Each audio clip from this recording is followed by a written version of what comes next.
So today we're here in the Midlands. We're in the middle of Birmingham with Matt from D5 Construction. Single story extension going on at the back of this terrace property, kind of at second fix stage. So we're going to be talking with Matt about the three topics that we're looking at in this series. So number one, mental health in construction. Everyone's aware of the problems. 2 a day taking their own life. What can be done to get these numbers down now, not in years to come? Second topic, youngsters. How are we going to get more people into this brilliant industry? Because the problem is, at the moment, we've got very few coming in, but a lot of people retiring or moving. So we've got to sort this problem out. And third one is the cost of living crisis. Everyone's affected. It's from petrol, diesel, food, materials, you name it. What are we going to do? And actually, how's it going to affect us trades moving into next year? So we've got Matt from D5 and also Jon from D5, but also known as Black Country Bricking. That's the one. Instagram. On Instagram, yes. A single story extension in Kings Heath, Birmingham. Yeah. Coming to the end now. Second fix, spreading. Yeah, due to hand over about 3 or 4 weeks. 3 or 4 weeks. And then we've got the external package. Got a client next door, which is a bit of a... Yeah. Not one off, but they either live there or move out. But in this case, they've moved next door. Yeah, we've been lucky. Great clients. We always get great clients, great jobs, local area, a lot of the historical value of the area. Let's forget any scripts. What have you found in the ground? Oh, because during the dig, we found it's on Instagram. You'll see we found sash windows in the floor. We found a Carling can from 1980. Knife, scissors, forks, toothbrushes, a full glass of milk sealed up, still with the milk in. And you, Jon, had to open it. He drank it. I wouldn't even touch it. No chance. So how have you coped with all the materials going up and down? Because you put a price in, I guess, at the beginning, and this is what it is. Detailed, as everyone know you do, but suddenly X, Y, Z go up. How do you address it with them? Because you can't absorb that. No, it's been a tough one. So I've got a lot of friends who own companies and they're all in they deal with it differently. Like I know people who have quoted a job months ago, taken the job on, the deposit covered so much of the material. And then 6 weeks into the project, one of the things they didn't put the deposit on for has now gone up 20%, 30%. And you've got two options. You either go to the client with it or you subsidise it yourself. But that's your profit margin. Yeah, I don't do that. But for me, you've had to evolve with the time. So now any quotation that I hand out, it states in the small print that it's for 7 days. I'll guarantee you for 7 days. Yeah. And it's based on the current material price at the time. And then I'm honest with the client. I'll say if you pay a 20% deposit, I can put a down payment on X, Y and Z. If you want to pay more, we can get, and I got the storage, we can buy all the materials and get them on site. Yeah. It's your relationship with the customer. Every company is different, but it happens, inflation, deflation, the cost of the pound. You've got to expect something's going to happen over time, haven't you? Yeah, you've got to adapt with it at the time. With it. Have you put labour rates up? Because cost of living, simple from a bottle of pop, food, diesel, gas, electric. Have you thought, do you know what, we've got to evolve with the times or we're going to end up earning a lot less? So, yeah, this is a tricky one as well. Our wages are our wages, we can't, people are demanding more. Like we get subbies now and we get people, young kids even now, like I want X amount of money.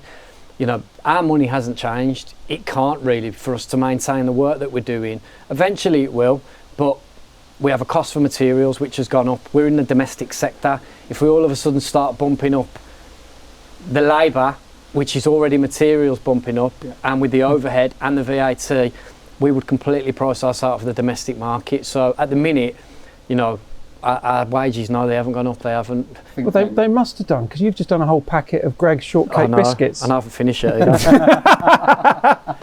Have you noticed it, Jon? Sure, just simple thing, you get to the end of the month or end of the week. Yeah, so definitely, over the last probably 6 months for me, really kind of caught up a bit. That's I've been finding that I had X amount at the end of the month, or now I don't have that. That little bit extra that might have gone out and bought something else. Matt, I tell you, he's got 5 kids. I don't. I live alone with my partner, and we get on. But at the same time, living in a 2-bed house, the costs have over doubled in the last, well, it's been over 2 years, but in the last 6 months it's caught up. Has that made you think, oh, not now because it's winter, but I'll do some lates or weekends to top it up? Yeah, Or- so I find myself doing probably more weekends than usual. I'll go out and earn the extra little bit that I need to go and buy the food shop sometimes, or I'll think about what I'm actually buying. Do I actually need that this week? Probably not. Did I treat myself before? Well, yeah, but maybe I'm thinking now then I'm not going to. Maybe I won't buy that, you know. That's just extra because you're game or tight. something. No, probably not. And I'm tight.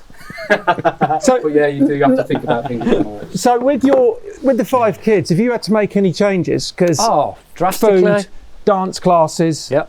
all the extra stuff you do with them, weekends, activities. 100%. Like it's crazy. Like I had to move house because my previous landlord, was selling the house because of the cost he could get for it. Now the house I've moved into, yeah, it's great. It's slightly smaller, and yet I'm still paying more. Like my rent's £1,150 a month.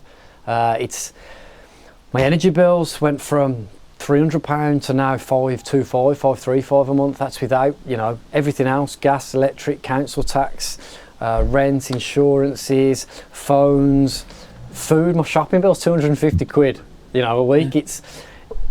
It's working together. I mean, it's people's outlook on things. You know, you can be negative about it, you can feel sorry for yourself about it, or you get up and you do what's required, you make the changes you need to make, but you need to make changes. We've had to cut back on some of the luxuries the kids get, or some of the extra takeouts that you would guarantee that we'd have on a Saturday and a Sunday now might be just a Saturday. Or, you know, even me going to work, naturally, the high street's up the road. We find ourselves walking up the high street to get a drink or a sandwich every day. There's £50 a week, you know. Oh yeah. Make yourself some food, bring it in, you're saving some money. You know, it's £200 a month. Yeah. So as long as you know where it is, the prices aren't going to change. They're not going to go down. You're going to have to pay them. We all moan about it, but we're going to have to pay them. It's what you do to make sure you've got the money to pay them. Has that had a knock-on effect on your mental health? Because you're looking after 5 kids, looking after business, looking after John, looking after the client, all the rest of it, suppliers, building inspectors, architects, all that.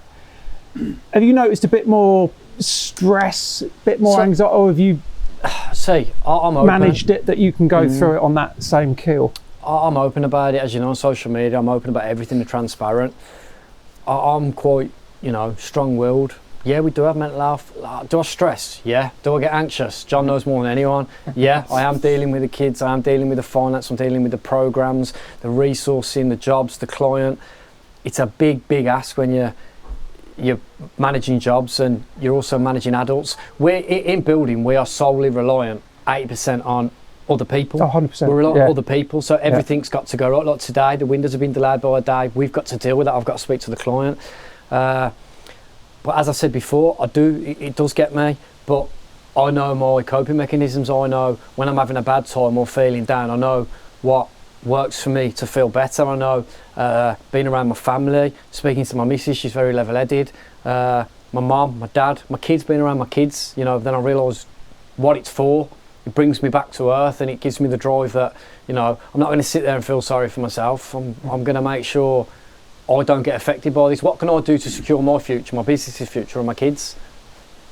But where we are now, would either of you two feel comfortable sitting down, having something to eat, and then saying to the other, even though you've known each other 10 years, but would you feel easier now than maybe 20 years ago saying, I need to talk to you, mate? Yes, 1,000,000%. I would tell John, people are different. Some people still won't do that, but it's the stigma. It's like, again, a lot of people talk about mental health in construction. Like, again, 2 men a day killing themselves isn't a small number. It's a scary number. That's happening. But that's happening because environment, statistically, stereotypical, it's man up. You can't speak about it. You'll get, you know, people take the mick out of you. We need to get past that. You know, there are old school people on site who believe mental health isn't a thing. To a degree, you can have your own opinion. Yeah. You can have your own opinion, that's right. If you believe that, if you're strong-willed enough to know that, you know, clinical depression doesn't affect you, that's great. You can get through that. But there are people that don't see it that way.